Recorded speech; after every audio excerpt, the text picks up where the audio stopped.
책은 98페이지 비시고요. 방금 전에 했던 거랑 같은 거니까 뭐 금방 가겠죠.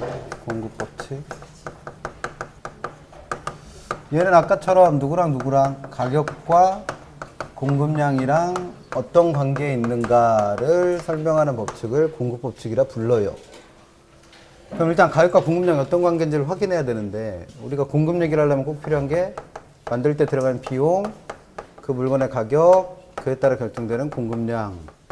그래서 아까 얘기한 것처럼 비용 50원을 들여서 이 물건을 만들어서 100원에 팔게 되면 내 이윤을 극대화시킬 때 이 물건을 몇 개 팔아야 100개를 만들어 팔아야 될 거다 라는 얘기를 했어요. 그럼 우리가 공급법칙을 할 때도 가격과 공급량의 관계를 설명하기 때문에 가격과 공급량 이외의 것들은 변하면 안 됩니다. 그래서 가격과 공급량 이외의 요인은 여기서는 비용이 되는 거죠. 그래서 비용은 50원으로 똑같은 상태에서 그 물건의 가격이 오르는 거예요. 그럼 똑같은 비용 들여 만든 물건을 더 비싸게 팔 수 있게 됐으니까 내가 얻을 수 있는 이윤은 늘어나겠죠. 그럼 이윤이 많아질 때 공급자들은 어떤 행동을 한다? 그만큼 만드는 양을 늘릴 거라는 거죠. 이거 만들어 파는 궁극적인 이유가 뭐예요? 돈 벌려고. 그럼 돈 버는 방법은 뭐예요? 많이 벌 수 있을 때 많이 버는 거예요. 많이 만드는 겁니다. 그래서 왜 우리 쓰는 말, 물 들어올 때 배 저으라고. 물 들어왔잖아요. 그럼 뭐 해야 돼? 노 저어야지. 그게 공급법칙입니다. 이에 반해서 만약에 가격이 50원으로 떨어져요. 그럼 내가 남는 게 없잖아요. 그럼 남는 게 없으니까 그만큼 만드는 양도 줄일 거라는 거예요. 문 안 닫으면 다행이죠. 그래서 이게 공급법칙입니다. 그럼 우리가 공급법칙이라 부르는 건 가격이 변해서 공급량 변할 때는 가격이 올라가면 공급량도 증가, 가격이 떨어지면 공급량도 감소해서 이 두 개 같은 방향으로 움직이고 있다는 거죠. 이걸 우리는 공급법칙이라 부릅니다. 그럼 우리가 공급법칙이라고 하는 건 어떤 내용을 담고 있는 법칙이다?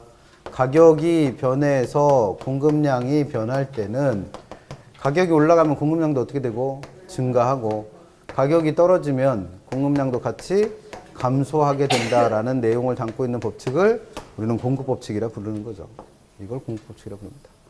그러면 이걸 말로 표현할 때는 어떻게 표현했다는 거예요? 가격이 변해서 공급량이 변하는, 가격과 공급량은 이 두 개가 반대 방향으로 움직일 때 반비례가 있으니까 이걸 같은 방향으로 움직일 때는 비례관계라고 부르면 되는 거죠. 그래서 이런 가격과 공급량의 비례관계를 설명하고 있는 게 공급법칙입니다.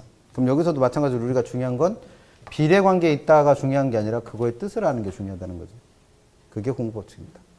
그럼 똑같이 이 공급법칙이 성립하는 걸 수식으로 표현한 게 있다는 거예요. 그걸 두고 공급함수라 부르겠죠. 그럼 공급함수가 뭐예요? 라고 물어보면 가격이 변해서 공급량이 변하는 관계에서 그 가격과 공급량의 관계를 뭐로 나타낸 거? 수식으로 표현한 걸 공급함수라 표현합니다. 그러면 여기서도 가격이 변해서 공급량이 결정이 되는 거니까 가격이 무슨 변수고? 독립변수가 되는 거고, 공급량은 종속변수가 되는 거죠. 그래서 공급함수가 뭐예요? 라고 얘기했을 때 좀 있어 보이려면 못하면 돼. 가격을 독립변수라고 공급량을 종속변수라는 함수관계. 이걸 공급함수라고 정의합니다. 그럼 공급함수는 그 모양이 어떻게 생겼다는 거예요? 공급량을 우리는 뭐라 불렀으니까 QS는 가격이랑 일정한 함수관계에 있다. 그래서 QS는 이꼴 FP라고 표시되는 애가 공급함수입니다. 그럼 이 식을 이용해서 뭘 설명할 수 있어야 된다는 거예요? 가격 오를 때 공급량은 증가, 가격 떨어질 때 공급량은 감소하는 걸 이 그래프로 설명해야 되니까 구체적인 식을 하나 만들어내는 거죠. 숫자는 아무 의미 없어요. 그냥 그 모양이 중요한 겁니다. 그래서 QS는 이꼴 200 플러스 4P라고 하는 식이 있다라고 가정을 해보는 거죠. 그럼 얘도 가격과 공급량의 관계를 수식으로 표현한 거니까 공급함수 같아 보이는데, 얘가 정말 공급함수이려면 가격이 변해서 공급량이 결정이 될 때 이 가격이 올라감에 따라 공급량도 증가해야 이게 공급함수가 될 거예요. 그러면 가격이 만약에 100원이면 P에다가 100 집어넣으면 되니까 400, 거기다 200 더하니까 600. 근데 가격이 만약에 200원으로 오르면 얘가 200이 되니까 곱해서 200 더하니까 1000개로 공급량도 어떻게 된다? 증가한다라는 걸 나타내는 그래프, 함수식인 거죠. 그래서 얘는 이 P를 우리 독립변수라 불렀으니까 독립변수 값이 어떻게 됨에 따라 증가 또는 상승함에 따라 종속 변수 값도 같이 증가 내지는 상승하는 관계에 있을 때 이런 관계라는 거죠. 이런 관계. 그럼 함수 중에서는 이와 같이 독립 변수가 증가함에 따라 종속 변수도 같은 방향으로 같이 증가하는 관계인 것도 있다는 거예요. 그래서 그런 함수를 우리는 증가 함수라고 표현을 합니다. 그러면 이렇게 표시되는 공급 함수는 그 성질이 가격과 공급량이 어떤 관계이기 때문에 비례 관계이기 때문에 공급 함수는 뭐의 성질을 갖는다? 증가 함수의 성질을 갖고 있다는 거예요. 그러면 공급 함수가 증가 함수다라는 말은 결국 어떤 걸 의미하는 거예요? 가격 오르면 공급량도 증가, 가격 떨어지면 공급량도 감소한다라는 걸 요 한마디로 표시를 하는 거죠. 이걸 이용해서 그래프 그립니다. 그걸 공급 곡선이라고 부르는 거죠. 그래서 공급 곡선이라는 건 개념, 가격이랑 공급량이 어떤 관계에 있는가를 뭐로 표현한 거? 그래프로 그린 거예요. 그래프. 그럼 공곡선을 그리려면 일단 가격과 공급량을 이용해서 축을 나타내야 되는데 얘가 가격이고 얘가 공급량이고 그럼 실제 값을 가지고 있어야 되니까 요거를 A라고 해보고 요걸 B라고 해봐요. 그러면 A에서는 B에서는 가격이 일단 100원하고 200원 있으니까 표시해놓고 공급량은 600개와 1000개가 있으니까 한 여기쯤에 표시된다고 가정을 해보면 그러면 A부터 표시해보면 가격 100원에서 연결한 선 공급량은 600개니까 600개에서 연결한 선 두 개가 만나는 점이 우리가 찾는 A죠. 그럼 이 A가 뜻하는 바는 이러한 함수를 갖는 사람 입장에서는 그 물건의 가격이 100원이 정해지면 그 공급량을 600개로 정하는 사람임을 뜻합니다. 근데 B점에서는 가격이 200원이 되니까 만약에 가격이 200원일 때도 공급량이 600개면 여기다 점을 찍어야겠죠. 근데 공급량이 몇 개가 됐으니까 1000개가 됐으니까 점은 여기에다 찍어야 될 거예요. 그래서 이게 B점입니다. 그럼 실제로는 얘는 1차 함수기 때문에 원래 그림은 이건 직선이에요. 근데 우리는 편의상 이걸 곡선으로 표현하니까 이런 모양의 곡선이 나올 수 있다는 거죠. 그래서 이걸 공곡선이라 부르고 그 공곡선의 모양은 어떻게 생겼으니까 우상향하는 모양으로 생겼으니까 얘가 우상향하는 모양이라는 건 가격이 오르면 공급량도 어떻게 되고 있음을 증가하고 있음을 이 그래프로 설명을 하는 거죠. 그래서 결국 얘도 마찬가지로 공급곡선이 우상향하는 모양이다. 이렇게 가격을 독립변수라고 공급량을 종속변수라는 공급함수가 증가함수의 형태를 띈다. 그다음에 가격과 공급량은 비례관계에 있다라는 말은 표현만 서로 다를 뿐 다 어떤 말? 동의어예요. 동의어. 그래서 이렇게 생긴 공급함수가 등장을 하면 뭐라고 생각하시면 돼? 가격 오르면 공급량도 어떻게 되는구나? 증가하는구나. 그럼 저렇게 생긴 공급함수를 줬어요. 그러면 얘는 뜻하는 바가 가격 오르면 공급량도 늘어나는구나. 가격과 공급량이 비례관계에 있다라고 설명을 하고 있다는 얘기는 그것도 가격이 오르면 공급량은 증가하는구나. 이걸 우리는 뭐라 부른다? 공급법칙이라 부릅니다. 그래서 가격 오르면 우리가 알아야 될 건 그거예요. 가격이 오르면 수요량은 어떻게 되고 가격이 오르면 수요량은 감소하고 가격이 오르면 공급량은 증가한다라는 것만 뼈에다 박아 놓으세요. 그냥.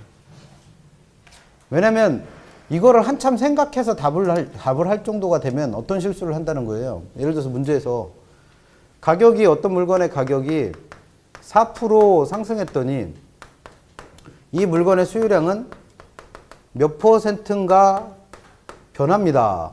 그렇게 놓고 이 변하는 모양이 증가한다 1번, 감소한다 2번 이렇게 돼 있을 때 나도 모르게 1번 찍는 분이 생긴다는 거예요. 이게 몇 % 변하느냐는 다음 주에 배우실 탄력성이에요. 탄력성. 그러니까 이거는 다음 주에 배울 거니까 신경 쓰지 마시고 지금 배운 수요 법칙에서는 가격 올랐으니까 몇 번을 고르셔야 된다는 거예요. 2번을 골라야 돼요. 근데 이 숫자에만 치중하다 보면 1번을 찍는 분이 분명히 생긴다는 거예요. 그럼 이걸 찍으신 분은 말 그대로 뭐 때문에 틀린 거예요? 수요 법칙 때문에 틀린 거예요. 수요 법칙. 근데 이걸 수요 법칙 때문에 틀렸다고 생각을 안 해. 그러니까 문제가 생기는 거죠. 그래서 무조건 우리는 가격 올랐다 그러면 별다른 말 없더라도 수요량이라면 수요량은 어떻게 된 거고 감소한 거고 공급량이라면 증가했다라는 게 그냥 자연스럽게 나올 수 있어야 돼. 이걸 한참 생각해서 문제를 풀 정도면 이거 한참 걸려요. 이거. 그러니까 그렇게 정리하시면 됩니다. 그래서 수요법칙과 공급법칙은 가장 기본이에요. 기본. 그래서 그렇게 정리하시면 되는 게 수요법칙. 그럼 여기까지는 얘기 드린 대로 수요 공급 이론의 가장 기초 중에 기초예요. 그럼 그 기초 내용을 가지고 시험 문제 본격적으로 내기 시작하는 건 어디부터 낸다? 수요량의 변화라는 것과 수요의 변화라는 거를 어떻게 보세요? 구별해 보세요의 문제예요. 그래서 이 얘기는 어디에 있더라? 다시 앞으로 돌아가셔서 우리 93페이지부터 설명됩니다. 93페이지 양가로 9번 93페이지 양가로 9번 가시면 수요량의 변화와 수요의 변화가 나와요. 그럼 일단 구별하는 거니까 이 두 개를 구별하는 거니까 구별해야 될 것 첫 번째는 글자의 모양이 다르죠. 얘는 양자가 들어가 있고 안 들어가 있고. 그러면 항상 얘기하지만 두 개를 구별해야 된다는 건 차이점도 있지만 공통점도 있어요. 둘 다 수요량이 변해요. 수요량이 늘거나 줍니다. 근데 그 원인이 달라서 얘와 얘를 구별하는 거예요. 그래서 어찌됐든 간에 얘는 둘 다 수요에 대한 얘기니까 계속 얘기하지만 수요 얘기를 하려면 필요한 게 그 물건을 살 수 있는 경제 능력, 소득, 그 물건의 가격이 정해짐에 따라 결정되는 수요량, 이 세 가지가 꼭 필요하다고 그랬죠. 그러면 아까도 계속 얘기하지만 소득이 10,000원인 사람이 내가 살려고 하는 물건의 가격이 100원으로 정해진다면 내가 살 수 있는 물건의 개수는 100개가 될 거라는 거예요. 근데 요 100개였던 수요량이 변한다는 거예요. 변한다. 요 수요량이 변하는 겁니다. 그래서 요 수요량이 변하는 걸 우리는 둘로 표현하는 거죠. 수요량의 변화라는 거와 수요의 변화라는 거로. 그래서 방금 전에 배우셨던, 전 시간에 배우셨던 수요 법칙이라는 거와 관련해서, 즉 수요 법칙과 관련해서 다른 건 변함이 없이, 즉 여기서 다른 건 가격과 수요량 이외의 것을 말하니까 소득이 되겠죠. 소득. 그래서 가격 이외의 요인인 소득은 변함이 없는 상태에서 이 물건의 가격이 변한 거예요. 그럼 내가 살 수 있는 물건의 개수도 어떻게 된다? 변하죠. 그럼 지금 뭐가 변했어요? 수요량이 변했어요. 수요량이. 뭐 때문에? 가격 때문에. 그래서 가격이 변해서 수요량이 변할 때는 이 두 개가 반대 방향으로 움직인다는 수요 법칙과 관련해서 그 물건의 가격이 변할 때 요 수요량이 변할 수 있다는 거죠. 그래서 이걸 우리는 이름 붙이기에 뭐라고 이름 붙였냐면 요 수요량 변하는 걸 보고 수요량의 변화다라고 이름을 붙인 거예요. 이게 수요량의 변화입니다. 그러면 수요량은 오로지 요 하나의 이유 때문에 변하느냐? 그건 아니라는 거죠. 이번에는 오히려 가격은 그대로 가만히 있는 상태에서 아까 일정하다고 봤던 요 소득이 늘어나 버리는 거예요. 그래도 나는 살 수 있는 빵의 개수가 그만큼 어떻게 된다? 늘어난다는 거예요. 늘어난다. 그럼 얘도 뭐가 변한 거예요? 수요량이 변했어요. 수요량이. 근데 그 수요량 변한 이유가 누구 때문이 아니라 가격 때문이 아니라 가격 이외의 것. 즉 여기서는 소득이라는 것 때문에 변했다는 거죠. 그럼 얘랑 분명히 차이가 있죠. 얘는 수요 법칙과 관련해서 가격 변해서 수요량이 변한 거고 얘는 가격 말고 다른 게 변해서 수요량이 변한 거니까 얘랑 구별해 줘야 될 거라는 거죠. 그래서 이걸 뭐 이름 붙이게 수요의 변화라 이름을 붙인 거예요. 그럼 이건 이렇게 생각하시면 돼요. 내가 빵집 가서 빵을 100개 사다가 200개를 사려면 방법은 둘 중에 하나예요. 내가 빵을 100개를 사다가 200개를 사려면 첫 번째 방법은 그 빵값이 어떻게 되는 거예요? 빵값이 떨어져. 빵값이 하락해요. 그러면 똑같은 돈을 들고 갔더라도 살 수 있는 빵의 양이 늘어날 거예요. 이걸 두고 우리는 뭐라 부르는 거고? 수요량의 변화. 또 하나의 방법은 빵값은 가격이 똑같다 하더라도 내가 그 빵을 사기 위해서 들고 가는 돈이 많아져요. 그러면 그만큼 살 수 있는 빵의 개수도 200개로 늘 거라는 겁니다. 그걸 두고 우리는 뭐라 했다? 수요의 변화라 부른 거예요. 이 두 개를 구별하는 겁니다. 그럼 구별하기 위해서 두 개를 정리해 보면 수요량의 변화라 부를 때는 누가 변한다는 점에서는 이 두 개가 다 똑같다. 수요량이 100개에서 200개로 변한 건 둘 다 똑같아요. 근데 그 수요량 변한 원인이 서로 달라서 이 두 개를 구별하고 있는 거죠. 그러면 우리가 수요량의 변화를 할 때는 뭐가 변한 거예요? 수요량 변한 그 재화입니다. 수요량 변한 그 재화를 우리는 해당 재화라 불러요. 해당 재화. 그래서 그 해당 재화에 뭐가 변하면서 가격이 변하면서 수요량이 변하고 있을 때를 우리는 수요량의 변화라 불러요. 이게 수요량의 변화입니다. 그럼 이건 우리가 방금 전에 배우셨던 가격 변해서 수요량 변화는 무슨 법칙과 관련되는 거예요? 수요 법칙과 관련이 있어요. 가격이 변해서 수요량이 변할 때는 수요 법칙이라는 게 적용된다고 했으니까. 그럼 이렇게 수요 법칙과 관련된 이 현상을 뭐로 표현해보자? 그래프로 표현해보자는 거예요. 그래프로. 그럼 그래프를 그리려면 아까도 그랬지만 실제값이 필요한 거죠. 그래서 원래 상태를 A. 소득은 가만히 있고 이번엔 뭐가 변해서 가격이 변해서 수요량 변한 요 상태를 B라고 했을 때 A에서 요 노란색 B로 오는 걸 우리는 뭐라 부르는 거니까 수요량의 변화라 부르는 거니까 이걸 그래프로 표현합니다. 그럼 여기에는 가격을 표시한다고 했고 여기에는 수요량을 표시한다고 했었어요. 그러면 얘는 수요법칙과 관련해서 이런 현상이 생기는 거니까 수요법칙이 성립할 때 일단 수요곡선의 모양은 우하향하는 형태가 된다 그랬죠. 그래서 우하향하는 수요곡선을 그려놓고 A와 B를 실제로 그래프상에 표시하는 겁니다. 소득은 변한 적이 없고 그 다음에 표시할 것도 없으니까 그냥 소득은 그냥 표시 안 하고 우리가 알고 있는 가격 100원하고 수요량이 100개라고 하는 A 상태를 먼저 표시해 보는 거예요. 그럼 가격 100원에서 그 수요량을 확인하고 싶으면 가격 100원에서 연결한 선을 그려요. 그래서 수요곡선과 만나는 점을 찾습니다. 그럼 그 점에서의 양이 요 가격 100원에 대한 뭐가 되는 거예요? 수요량이 돼요. 그러면 여기가 우리가 찾으려고 하는 누구다? A점이라는 거죠. 그럼 이번에는 B점 표시해 봅니다. 소득은 어차피 변화가 없고 표시할 것도 없으니까 가격만 얼마가 된 거예요? 50원 된 거예요, 50원. 그럼 50원에서 연결한 선을 그려서 수요곡선과 만나는 점을 찾으면 그때 양이 가격 50원에 대한 수요량인 200개가 될 거라는 거죠. 그럼 요 점이 우리가 찾는 뭐다? B점입니다. B점. 그러면 가격이 100원에서 50원으로 어떻게 되니까 떨어지니까 수요량이 100개에서 200개로 변한 건데 이건 가격 100원일 땐 수요량이 어디에 있다가 A라는 점에 있다가 가격 50원 되니까 수요량이 B라는 점으로 수요곡선상에 뭐만 움직인 거로 점만 움직인 거로 충분히 설명할 수 있다는 거죠. 그래서 이걸 그래프로 그리면 수요곡선상에 뭐만 움직인다? 점만 움직인다. 이렇게 표현합니다. 수요곡선상에 점만 움직인다. 이걸 우리는 뭐라 부르는 거예요? 수요량의 변화라 불러요. 그 다음에 요거랑 구별하셔야 될 수요의 변화라는 것도 정리를 해보면 얘도 뭐가 변했다는 점은 똑같다. 수요량이 100개에서 200개로 수요량이 변했다는 건 똑같아요. 근데 그 변한 이유가 누구는 절대로 변한 적이 없다는 거예요.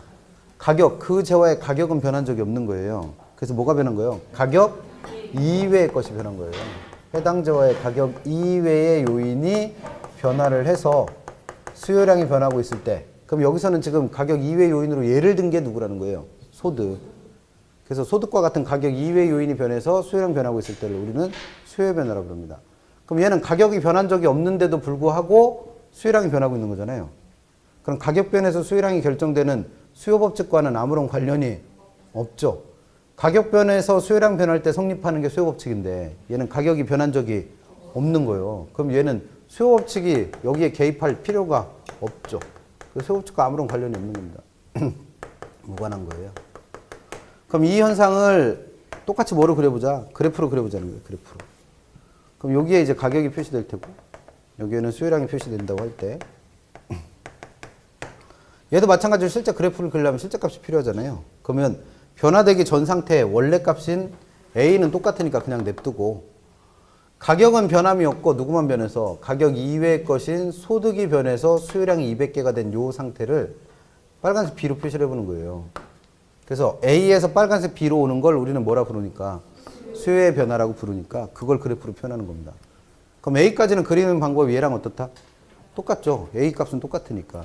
그럼 일단 우하향하는 수요곡선 그려놓고 가격 100원에서 연결한 선을 그려서 수요곡선과 만나는 점을 찾으면 그때 수요량이 몇 개가 나오는 거예요? 100개가 나오는 거예요. 그럼 이 점이 A점입니다. 소득이 100원일 때는 이런 거예요. 아니 소득이 10,000원일 때는. 근데 이번엔 누가 변한 거예요? 가격은 변함이 없고 소득만 변한 거예요. 소득만. 근데 이 그래프상에는 소득을 표시할 곳이 없어요. 그래서 수요량의 변화와 수요 변화를 구별할 때 가격이 변한 거냐 가격 이외의 것이 변한 거냐를 구별하는 이유는 우리가 그래프상에 표시되는 게 누구밖에 없는 거예요. 가격밖에 없어요. 가격에. 그러니까 그래프상에 표시되는 게 변했을 때랑 그래프상에 표시되지 않는 게 변했을 때는 서로 차이가 날 거라는 거죠. 그거를 구별하는 거예요.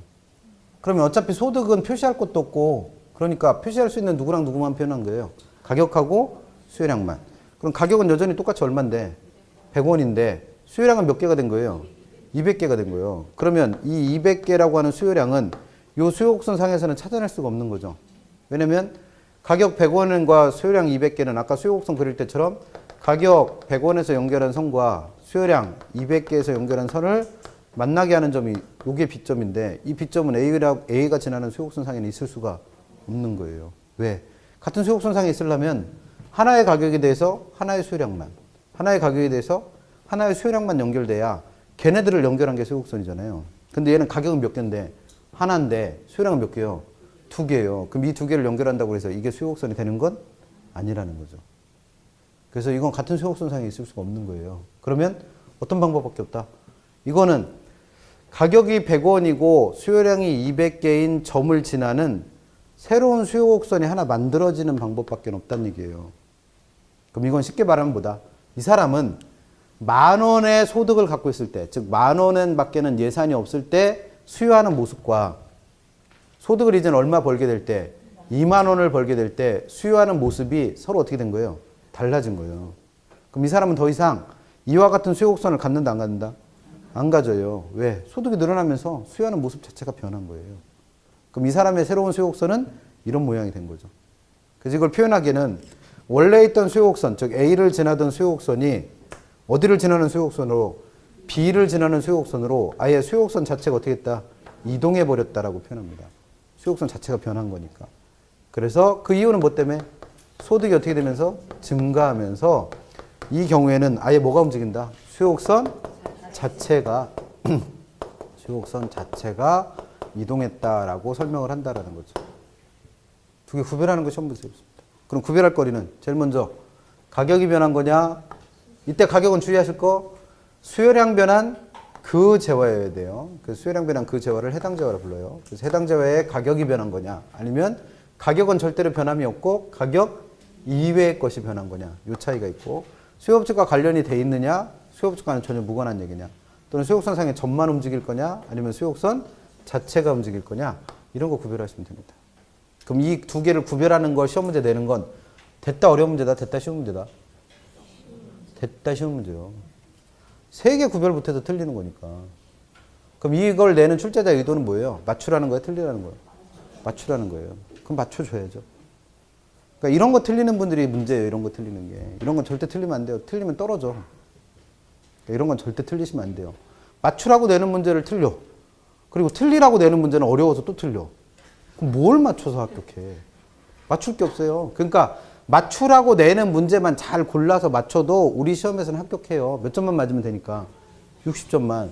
출제자가 무슨 상 또라이가 아닌 한 40문제를 다 어렵게 내지는 않는단 말이에요. 그렇게 낼 실력도 없어요, 사실. 출제하러 가시는 분들이 아무리 대단해도 40문제를 우리가 절대로 손도 못 댈 만큼 어렵게 내게 그렇게 내지도 않지만 그렇게 낼 생각도 없어요. 만약에 시험 문제를 너무 어렵게 내서 평균 점수가 20점 나와서 절대 이 사람은 다음에 시험 내로 못 들어가요. 너무 어렵게 내서. 다 100점 맞았어. 그럼 이 사람도 다음엔 시험 내로 못 들어가. 너무 쉽게 낸다고. 그러니까 우리가 찾는 바람직한 출제자는 뭐예요? 일반적으로 공부를 한 사람이 시험 문제를 풀어봤을 때 몇 점 정도 맞을 때 50에서 70점 사이를 맞을 수 있을 때 가장 좋은 문제라고 봐요. 그래서 너무 어렵게 내도 욕먹고 너무 쉽게 내도 욕먹으니까 이 정도 점에서 합의를 봐요. 그래서 오해하시는 분이 있는데 문제를 내려가면 서너 분이 들어가요. 그럼 이 중에 한 사람이 낸 문제만 내는 게 아니고 이 사람들이 40문제씩 뭐 40문제씩 만들었다 그러면 섞어서 난이도 어려운 거, 난이도 중간 정도 되는 거, 난이도 쉬운 거 정도 뽑아서 풀어보게 해요. 일반적인 사람한테 풀어보게 해. 그래서 평균점 점수 정도가 이 정도 나오는 걸 채택해서 내는 거예요. 그래서 뭐 학교에서도 보면 출제하러 들어가시는 교수님들이 있어요, 가끔. 그러면 그분이 들어가면 나는 이거 무조건 내고 나올게 이렇게 얘기하지만 그 문제가 안 나와, 실제로는. 왜? 선택이 안 된 거죠. 그런 일도 생겨요. 그러니까 문제를 낼 때는 다 어렵게 내는 것도 아니고 다 쉽게 내는 것도 아닌데 우리는 뭐만 맞추면 된다? 쉽게 내는 문제만 맞출 수 있으면 돼요. 그런 대표적인 게 이런 거예요. 이런 건 절대 틀리시면 안 돼. 근데 이런 문제가 계속 나오는 건 뭐예요? 이걸 틀려주는 사람들이 있으니까. 마음이 너무 좋아서 1년 더 공부할 각오로 이걸 틀려주는 거예요. 그럼 출제자는 신나죠. 그러니까 계속 내는 거예요. 근데 틀리시면 안 돼요. 그 다음에 하나 더 챙기실 게 이 수요곡선 자체가 이동할 때는 지금 같은 경우는 어느 쪽으로 간 거예요? 우측으로. 그럼 이렇게 수요곡선이 오른쪽으로 갈 때는 수요량이 어떻게 된 거예요? 100개에서 200개로 늘어난 거예요. 그래서 이렇게 수요량이 늘어나는 경우를 이걸 수요의 증가라고 표현을 하는 거고 반대로 수요곡선은 어디로 갈 수도 있다. 이와 같이 좌측으로 갈 수도 있어요. 왼쪽으로 갈 수도 있습니다. 그럼 이렇게 수요곡선이 좌측으로 갔다는 얘기는 소득이 어떻게 됐다는 얘기예요? 감소했다는 얘기예요. 감소. 그렇기 때문에 수요량은 100개에서 줄어들 거예요. 그래서 이걸 수요의 감소라 불러요. 그래서 이 두 개를 합쳐서 우리는 뭐라 부른다? 수요의 변화라 부르니까 이것도 같이 알고 계셔야 되는 거죠. 그럼 이 똑같은 얘기는 어디에 있다? 공급에 되어 있습니다. 공급에. 넘어갈 필요도 없어요. 그냥 수요만 공급으로 바꾸면 내용 똑같아요. 한 글자는 안 다르고 다 똑같습니다. 그래서 가격, 그 재화, 공급량 변화는 그 재화, 해당 재화의 가격이 변해서 공급량 변화할 때를 공급량의 변화. 그럼 얘는 공급법칙과 관련돼서 공급선상에 뭐만 움직인다? 점만 움직입니다. 이에 반해서 그 재화의 가격은 변함이 없고 가격 이외의 것들이 변하는 거예요. 그럼 우리가 공급 얘기할 때 가격 이외의 것들은 대표적인 거 누구 예를 들었다? 비용 예 들었잖아요. 비용. 비용의 변화로 인해서 공급량 변했다면 이건 공급의 변화라 부릅니다. 그럼 얘는 공급법칙과 아무런 관련 없이 공급선 자체가 오른쪽으로 이동한다면 공급의 증가, 왼쪽으로 이동한다면 공급의 감소라고 부르는 거죠. 똑같은 얘기 공급에도 있어요. 그러면 공급량의 변화가 나오든 수요량의 변화가 나오든 어쨌든 구별하라는 거 나오면 구별하시면 됩니다. 똑같은 방법으로. 이건 안 어려운 문제인데 어려운 얘기는 뭐냐면 수요량의 변화 또는 공급량의 변화를 일으키는 원인은 몇 개밖에 없어요. 딱 하나밖에 없어. 오로지 누구? 가격. 얘밖에 변하면 안 돼요. 근데 우리가 수요의 변화 또는 공급의 변화라 부르는 건 가격만 아니면 되니까, 가격 이외의 것들이면 되니까 그 요인의 종류가 엄청나게 많을 거라는 거예요. 그럼 세 번째로 공부하실 건 이 수요의 변화 또는 공급의 변화를 가져오는 가격 이외의 요인들이 어떤 것들이 있는지를 확인하자는 겁니다. 그러니까 가격 이외의 요인이 변하면 수요의 변화 또는 공급의 변화가 나타나서 수요곡선 또는 공급곡선 자체가 이동한다고 하는데 그 곡선 자체를 이동시키는 가격 이외의 것들, 요 가격 이외의 것들이 어떤 것들이 있는지를 확인하자는 거예요. 그래서 이 얘기는 일단 수요에서 이 얘기가 있겠죠. 그래서 93페이지 보시면 아까 지금 설명한 양가로 9번에 있는 수요량의 변화와 수요의 변화 구별하는 얘기가 써 있고 한 페이지 넘겨보시면 94페이지에 양가로 10번에 수요 변화 요인이라고 되어 있는 거 있죠. 이게 수요의 변화를 일으키는 가격 이외의 요인들을 정리해 놓은 거예요. 그럼 이런 수요 변화를 일으키는 가격 이외의 요인들은 1번에 다른 부동산의 가격 변동, 그 다음에 그 옆에 95페이지 중간쯤에 동그라미 2번에 우리가 지금 한 얘기인 소득, 그 다음에 3번 가격 변화에 대한 예상, 4번에서 매수자의 기호, 한 페이지 넘기시면 인구수, 가구수, 조세, 이자율, 융자 지원, 기타 등등등이 적혀 있죠. 그럼 여기서 우리가 공부하실 건 뭐예요? 이런 요인들이 발생할 때 수요는 어떻게 될 수도 있고 증가할 수도 있고 감소할 수도 있어요. 그럼 이런 요인들이 생겼을 때 수요는 증가하느냐 감소하느냐를 구별해 내실 수 있으면 돼요. 그래서 우리 책에 그걸 구별하시라고 표로 정리해서 수요 증가 요인의 8가지, 수요 감소 요인의 8가지만 정리를 해놨는데 번호 붙어 있는 건 10몇 개죠. 일단 번호 붙어 있는 게 10개고 기타에 이것저것 잡다한 거 집어 넣어놨으니까 한 10몇 개가 될 거예요. 10몇 개. 그거를 그거를 이해하시면 더 좋고 이해가 안 되면 외워서라도 가셔야 돼요. 그러라고 정리를 해놓은 거고 똑같은 얘기는 어디에도 있다? 공급에도 있어요. 공급에. 그래서 우리 책에 100페이지 가보시면 양가로 6번에 공급량의 변화와 공급의 변화 그래서 이 두 개를 구별하는 얘기 써 있는데 수요랑 똑같아요. 이거는. 그러니까 구별하시는 거 어렵지 않을 테고 101페이지 그 옆에 양가로 7번에 보시면 공급 변화 요인이라고 돼 있는 게 공급의 변화를 일으키는 즉 공곡선 자체를 이동시키는 가격 이외 요인들을 설명해 놓은 거예요. 그래서 동그라미 1번에 대체 부동산의 가격 변화, 그 다음에 2번에 우리가 얘기했던 비용, 그 다음에 3번에 기술 수준의 변화, 그 다음에 한 페이지 넘겨서 기업의 목표 변화나 금리 수준, 경기 전망, 융자금, 가격 변화에 대한 예상, 공법상 규제 등등등을 써 놓은 거죠. 그래 놓고 여기서도 우리가 아셔야 될 건 뭐예요? 이런 요인들이 발생했을 때 공급은 증가하느냐 감소하느냐를 아시면 돼요. 그러시라고 표로 공급 증가 요인으로 7가지, 공급 감소 요인으로 7가지 적어 놓은 거죠. 그럼 여기서 우리가 결국 공부하실 건 이런 가격 이외의 요인이 변했을 때 수요가 증가하게 될 거냐 그 다음에 감소하게 될 거냐 이거 확인할 수 있으면 되고 마찬가지로 이런 요인이 변했을 때 공급은 증가하게 될 거냐 또는 감소하게 될 거냐 이거 확인하실 수 있으면 된다는 거예요. 그럼 이 문제를 푸는 방법은 수요 증가 요인과 감소 요인에 어떤 것들이 있는지 다 이해하시거나 싹 다 외우는 방법, 또는 공급의 증가 요인에 어떤 것들이 있는지 또는 감소 요인에 어떤 것들이 있는지를 완전히 이해하시거나 싹 다 외우는 방법이 있는 거죠. 근데 지금 책에 정리되어 있는, 표로 정리되어 있는 것만 얘가 8개, 얘가 8개, 얘가 7개, 7개. 그럼 대충 해도 한 30몇 개 되죠. 사람이 그걸 어떻게 다 외워? 줄이자는 거예요. 외울 것들을 줄여보자. 그래서 어떻게 줄이냐면, 지금 별다른 얘기 안 했으니까 책은 102페이지에 있을 거예요. 그럼 책 102페이지에서 공급 증가율과 공급 감소율들을 가만히 살펴보면 글자 수 제일 작은 거 맨 밑에 있는 거 보세요. 그게 이해하기 쉬우니까.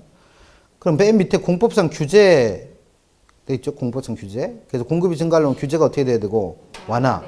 그다음 공급이 감소하려면 그 공법상 규제가 강화되면 돼요.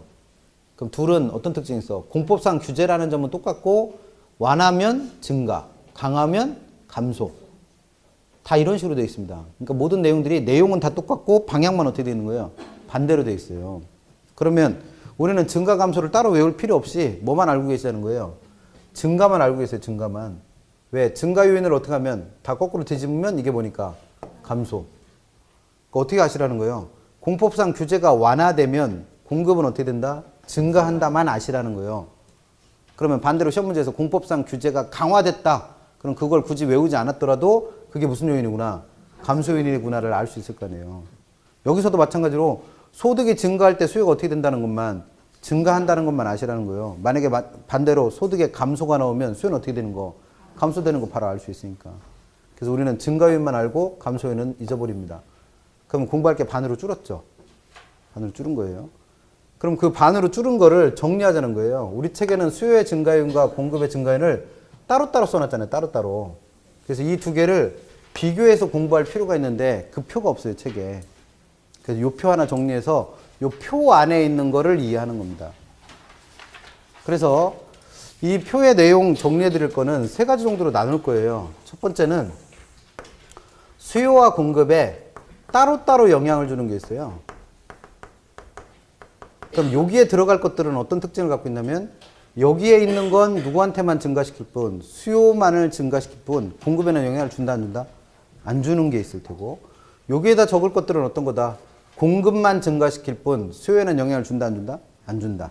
그래서 따로따로 영향을 주는 걸 몇 개를 쓸 거예요.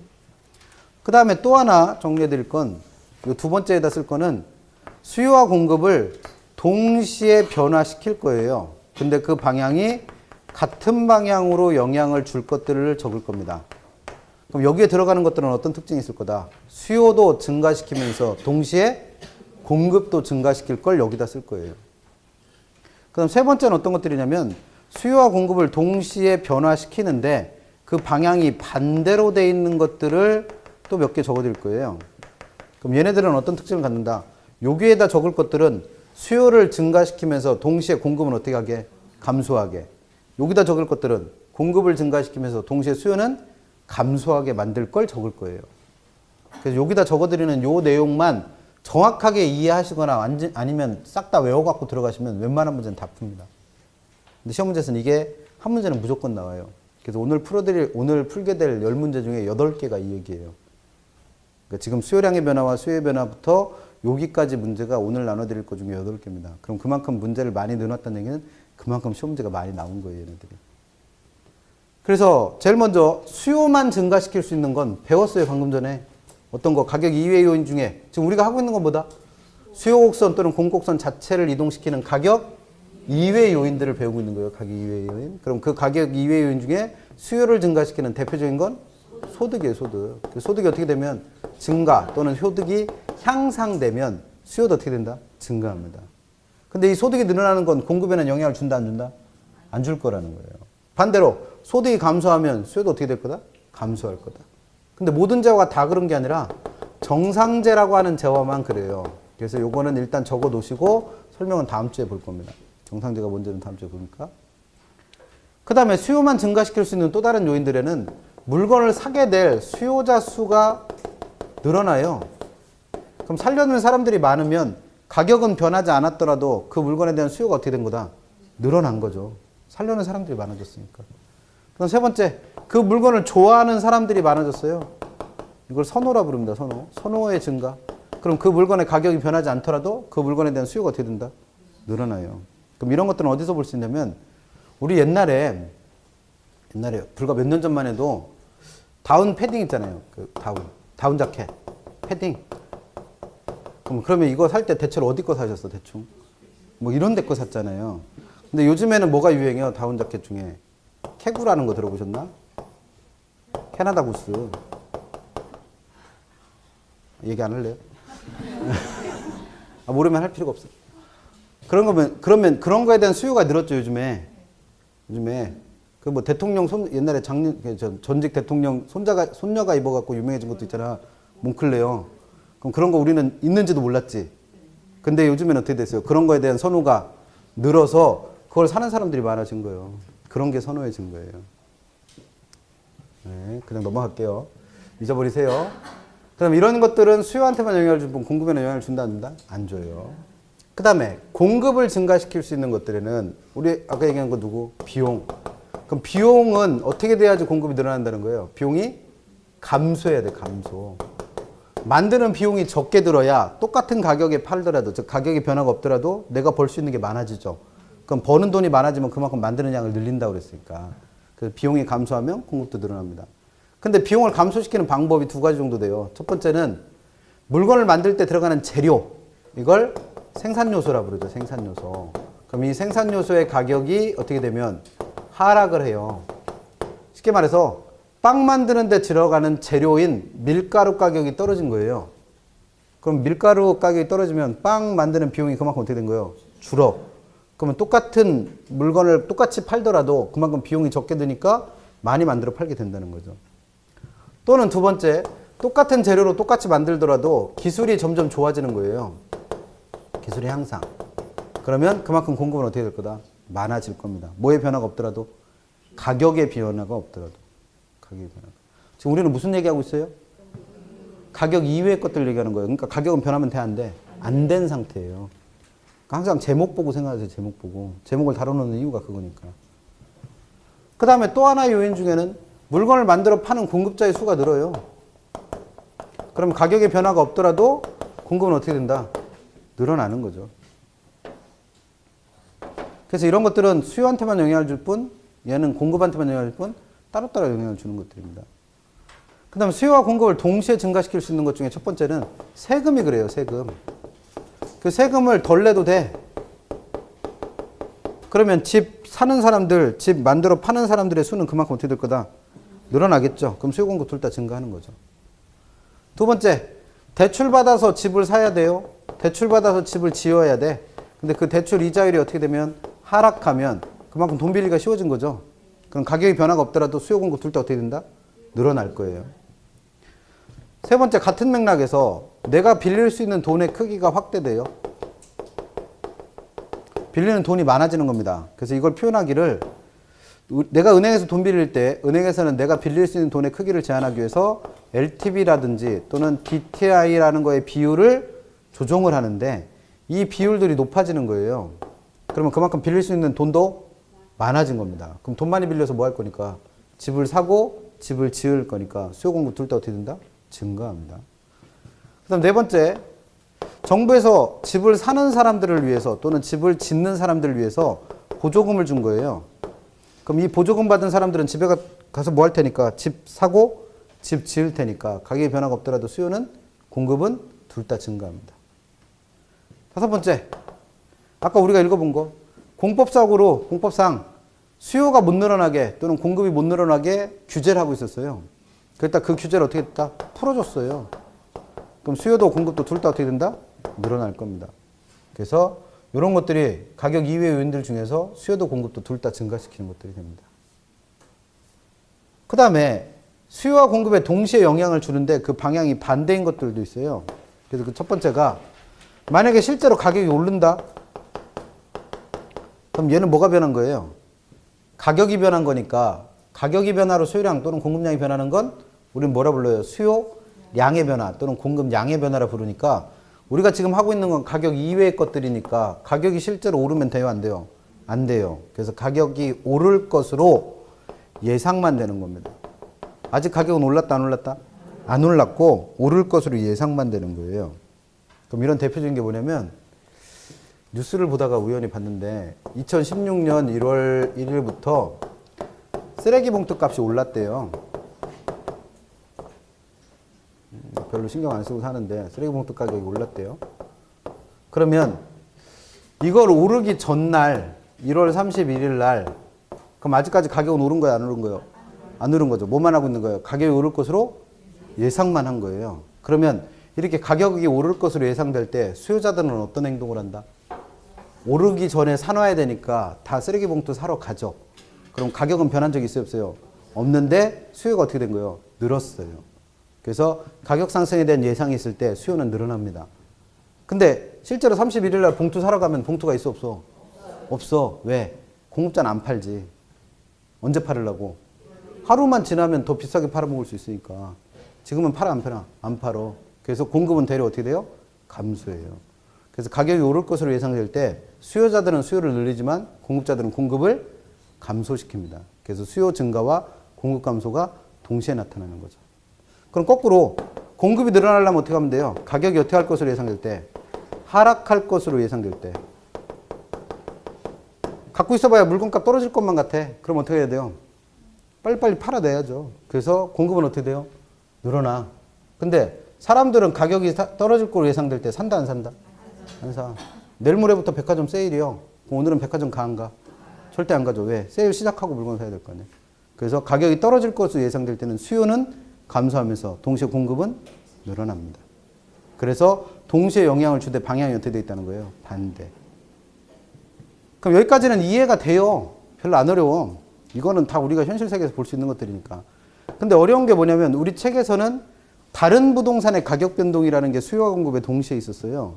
그래서 그 다른 부동산을 관련재라 불러요. 관련재. 그래서 이 관련재의 가격이 변화를 하는 게 수요와 공급에 동시에 영향을 주면서 그 방향이 반대로 영향을 줍니다. 근데 우리가 말하는 이 관련재라고 하는 재화에는 종류가 두 개가 있어요. 하나는 대체재라는 재화도 있고 또 하나는 보완재라는 것도 있습니다. 그래서 이 대체재와 보완재의 가격이 변하는 것도 가격의 변화 없이 수요 또는 공급을 증가시킬 수 있는 요인 또는 감소시킬 수 있는 요인이 돼요.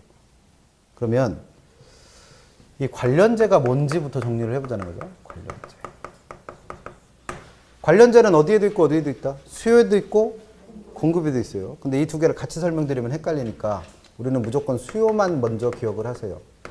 수요. 그래서 이런 관련재는 재화가 몇 개 있다는 거예요. 두 개가 있어요. 두 개. 근데 그 두 개의 재화가 일정한 관련을 갖고 있는 재화입니다. 그래서 이런 관련의 관계가 대체재라고 하는 관련도 있고 보완재라고 하는 관련도 있는 거예요. 그럼 대체재는 어떻게 생각하시면 쉽냐면 재화가 몇 개 있다고요? 두 개 있대요. 두 개. 근데 그 두 재화가 비슷하게 생긴 거예요. 비슷해요. 용도도 비슷하고 생긴 것도 비슷하고 쓸모도 비슷합니다. 그럼 내 입장에서는 이 두 개를 어떻게 도 되는 거예요? 대체 바꿔도 되는 거예요. 바꿔도. 이걸 우리는 수요에서의 뭐라 부른다? 대체재라 부릅니다. 그럼 이런 대체재 그럼 앞으로 뭘 떠올리실 거냐면 대체재 그러면 아파트하고 빌라를 떠올리세요. 근데 주의하실 건 아파트와 빌라는 투자 목적에서 생각한다면 이 두 개는 대체재가 아닐 수도 있어요. 왜냐면 가격 변동률이 서로 달라서 아파트와 빌라가 꼭 대체재 관계라고 하긴 어려운데 이걸 새 들어 살아야 되는 임차인이라고 가정을 해볼게요. 임차인. 그러면 아파트를 들어가고 싶은데 아파트가 없어요. 그러면 우리는 차선책으로 누구를 선택하게 된다? 빌라를 선택하게 돼요. 이런 것들을 무슨 재화? 대체재라 불러요. 그럼 이런 대체재는 뭐 예를 들어 중국집에 갔다 그럼 누구 있어요? 짜장면하고 짬뽕. 냉면집에 갔어. 겨울 돼서 물냉은 안 판대요. 그럼 뭐 먹어야 돼? 비냉. 그런 것들이 뭐가 된다? 대체재가 됩니다. 그럼 여기서 하고 싶은 얘기는 뭐예요? 이 빌라라는 재화의 수요가 늘어난대요. 수요가 늘어나는 얘기하는 거니까. 그러면 얘는 가격 이외 요인이니까 빌라의 가격은 변하면 된다 안 된다? 안 돼요. 빌라의 가격은 변함이 없는데 빌라 수요가 는데요. 누구 때문에?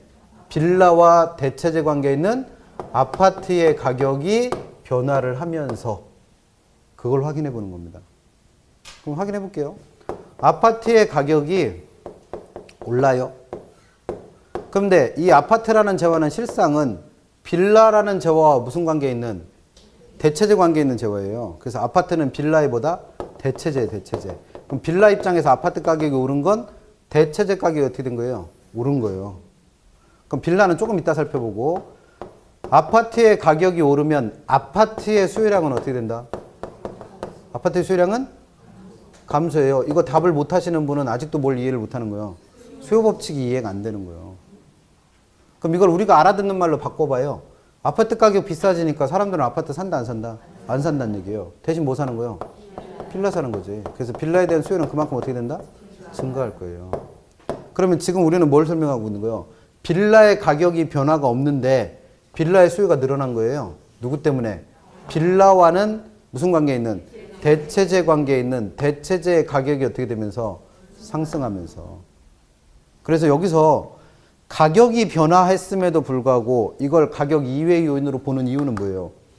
우리가 여기서 수요량의 변화를 할 때 이 가격은 반드시 무슨 재화의 가격이어야 된다? 수요량 변한 그 재화의 가격이어야 돼요. 그럼 빌라 수요를 얘기하려면 빌라의 가격이 변했단 말이에요. 근데 여기서는 빌라 가격이 변한 적이 있어 없어? 없어요. 빌라 말고 빌라와 대체재 관계에 있는 아파트라고 하는 다른 재화의 가격이 변한 거기 때문에 이건 가격 이외의 요인으로 보는 겁니다. 그래서 이와 같이 관련재 가격에서 대체재 가격은 어떻게 해야? 상승을 해야 수요가 어떻게 된다? 증가합니다. 그걸 기억하시라는 거고. 그 다음에 보완재라고 하는 재화는 얘도 마찬가지로 재화가 두 개인데 두 개가 서로 독립되어 있는 재화예요. 근데 이 두 재화는 그 관계가 일정한 관련을 갖고 있다고 그랬으니까 그 관계가 따로 쓸 때보다 따로따로 소비할 때보다 함께 쓸 때, 함께 소비할 때, 여기서는 수요에서의 관련자를 얘기하니까 함께 소비할 때 나의 효용이 더 커지는 거예요. 따로 쓸 때보다는 어떻게 쓸 때? 같이 쓸 때 더 좋은 겁니다. 같이 쓸 때. 그래서 이런 것들의 대표적인 예는 앞으로 치킨하고, 치킨의 짝꿍 누가 있어? 맥주 할 거예요, 맥주. 술을 안 드신다면 그런 거 하세요. 피자 먹으러 갔어요. 그럼 뭐를 같이 시켜? 콜라. 나는 피자도 안 먹어. 그러면 중국집 가서 중국 짜장면 시켜 먹으면서 꼭 뭐가 있어야 돼? 단무지. 뭐 짜장면 드실 때도 콜라가 있어야 돼? 짜장면 먹을 때 같이 먹는 누구? 단무지. 이런 것들이 뭐라고 이해하시면 돼요? 보완제예요, 보완제. 그럼 우리는 무슨 얘기하고 싶다? 맥주의 수요가 늘어난대요. 맥주 가격이 변해서 맥주 가격은 변화가 없는 거예요. 그래서 가격 이외 요인이에요. 맥주 가격이 변화 없이 누구 때문에? 치킨이라고 하는 보완제 가격이 변화하면서 맥주의 수요가 변하는 걸 확인하는 겁니다. 그럼 확인해 봐요. 치킨 가격이 떨어져요. 그럼 이 치킨이라고 하는 물건은 요 맥주 입장에서는 뭐라는 거예요? 맥주랑 같이 먹어야 더 좋은 보완제라는 거예요. 보완제. 그러면 보완제 가격이 떨어진 거죠. 그럼 맥주는 조금 이따 보고 치킨 마무리해요. 그럼 치킨의 수요량은 어떻게 된다? 치킨 가격이 떨어지면 치킨의 수요량은 증가해요. 대답 못하는 분들은 아직도 뭐가 이해가 안 된 거예요? 수요 법칙. 이게 수요 법칙이에요. 수요 법칙.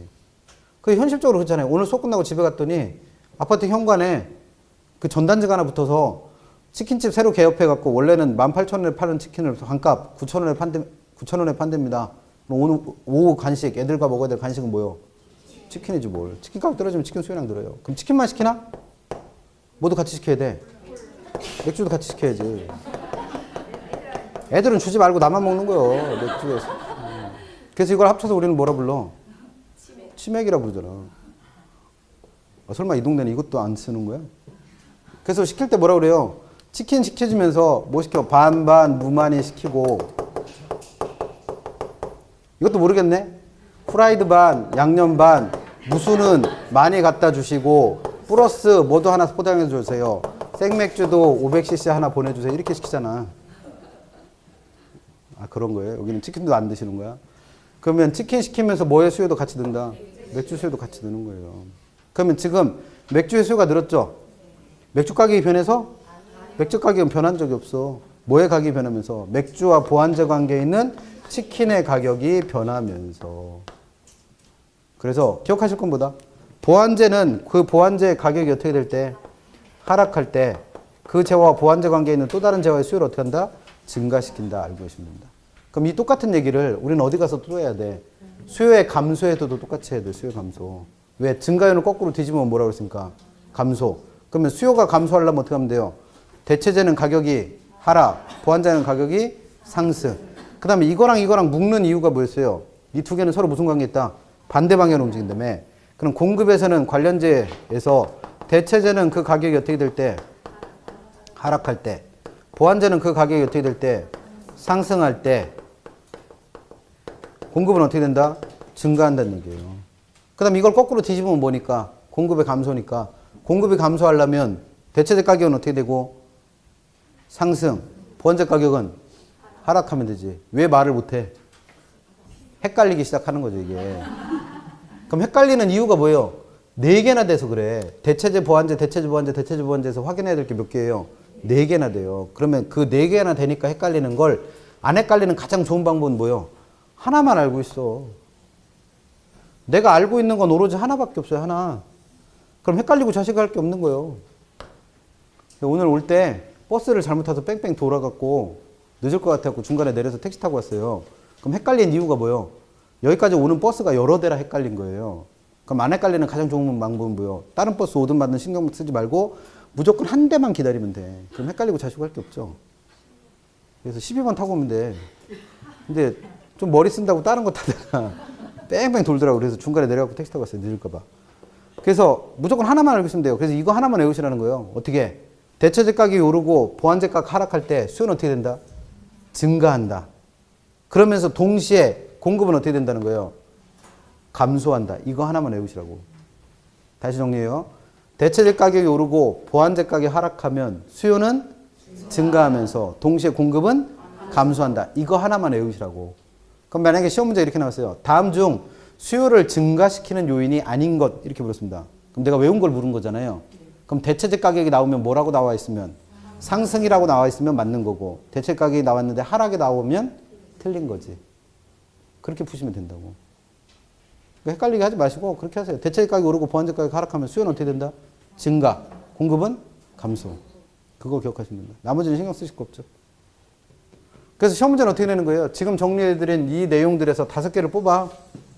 그래 놓고 다음 중 수요를 증가시키는 요인이 아닌 것을 찾으세요. 라고 내면 가장 일반적인 문제고 조금 어렵게 내려면 이 중에서 8개쯤을 뽑습니다.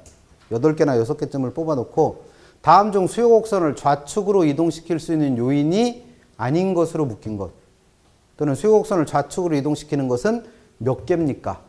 이렇게 물어보면 조금 더 어려운 거. 그러니까 어쨌든 우리가 기억하실 건 뭐예요? 지금 설명에는 이런 것들이 변화할 때 수요 또는 공급이 증가하느냐 감소하느냐를 확인 못하면 이 문제는 못 푸는 거죠. 근데 이 문제가 제일 많이 나오는 문제 중에 하나입니다.